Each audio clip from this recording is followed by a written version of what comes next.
नमस्कार भैया बहन। पिछली कक्षा में आप सभी भैया बहनों को स्वर वर्ण और व्यंजन वर्ण की परिभाषा को हमने बताया था और स्वर वर्ण पर चर्चा की थी। आज व्यंजन वर्ण के बारे में हम सभी समझेंगे। व्यंजन वर्ण का उच्चारण स्वर की मदद से होता है। स्वर रहित व्यंजन के नीचे हम हलंत लगाते हैं या हलंत लगा रहता है, जैसे क हलंत, च हलंत, ट हलंत, त हलंत, प हलंत। हलंत का मतलब हुआ कि स्वर सहित व्यंजन ये नहीं है। स्वर सहित व्यंजन पूरी तरह बोलने के लिए देखें क हलंत जोड़ अ, क, च हलंत जोड़ अ, च, ट हलंत जोड़ अ, ट, यानी इनमें स्वर सहित है, तब जाके ये व्यंजन पूर्ण हुए और इन्हें पूर्ण रूप से बोलते हैं। व्यंजन वर्ण की संख्या 33 होती है। इन 33 वर्णों के 3 प्रकार हैं। कौन कौन? पहला स्पर्श व्यंजन जो 25 है। दूसरा अंतस्थ व्यंजन जो 4 है। तीसरा ऊष्म व्यंजन जो 4 है। स्पर्श व्यंजन के बारे में जानेंगे। स्पर्श व्यंजन कंठ, तालु, मूर्धा, दंत व ओष्ठ यानी ओठ स्थानों से बोले जाते हैं। ये 25 हैं। इनके 5 वर्ग हैं। ये 5 वर्ग कौन कौन हैं जिसके अंतर्गत ये स्पर्श व्यंजन रखे गए हैं? पहला है कवर्ग।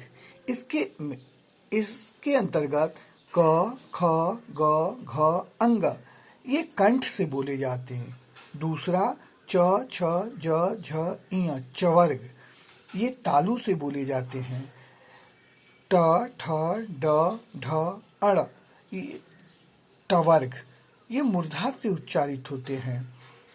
त, थ, द, ध, न तवर्ग ये दांत से यहाँ पर जीभ स्पर्श करती है और इसका उच्चारण होता है। प, फ, ब, भ, म पवर्ग ये ओठ से यानी दोनों ओठों इनके उच्चारण में दोनों ओठ आपस में संयुक्त होते हैं, सकते हैं। अब हम छ, त्र, ज्ञ, अंग, ढ इनमें शुरू के 3 संयुक्त व्यंजन है। जैसे अंग और ढ नए व्यंजन है। संयुक्त व्यंजन का क्या अर्थ है? संयुक्त व्यंजन जब 2 या 2 से अधिक व्यंजनों के बीच में स्वर नहीं हो तब उन्हें संयोगी या संयुक्त व्यंजन कहते हैं। ये बहुधा मिलाकर लिखे जाते हैं। ये जैसे छतरी का छ, उसमें आधा क मिला होता है और जोड़ मूर्धन्य श। इन दोनों के मिलने से छतरी का छ का निर्माण होता है। ठीक उसी प्रकार ज्ञानी का ज्ञ, ज हलंत यानी आधा ज जोड़ इय ये दोनों के मिलन से ज्ञानी का ज्ञ बनता है। त्र में 2 हैं, जैसे आधा त जोड़ र ये दोनों के संयोग से त्र का निर्माण होता है।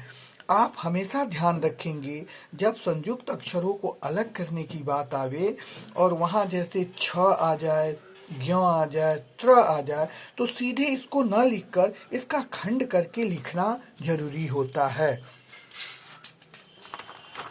अब हम कवर्ग, चवर्ग, टवर्ग, तवर्ग और पवर्ग के अंतिम अक्षर अंग, इय, अण, न और म जब अपने वर्ग के व्यंजनों से मिलते हैं तो इनके बदले अपने पहले के वर्ण के ऊपर अनुस्वार आ जाता है।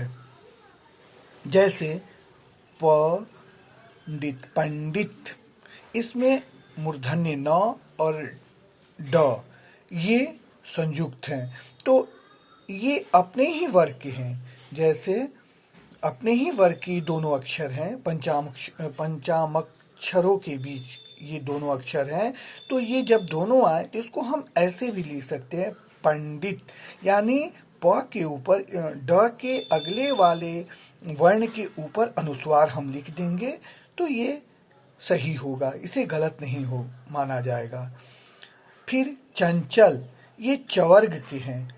इया और च एक ही वर्ग के हैं, इसलिए इसमें अगले वर्ण पर आप अनुस्वार दे सकते हैं। ठीक। दंड, ये मूर्धन्य न और ड दोनों एक ही वर्ग के हैं, इसलिए इसमें अनुस्वार दे सकते हैं, दंड। फिर गंगा, ये कवर्ग के अंतर्गत आते हैं, क ख ग घ अंगा।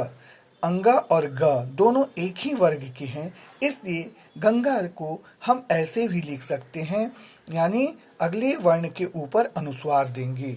इतना तो आप समझ गए होंगे। अगली कक्षा में हम आपको 12 खड़ी क्या है उसके बारे में बताएंगे। साधारणतया हम उसको ककहरा कहते हैं। इस विषय में हम चर्चा करेंगे। नमस्कार, धन्यवाद।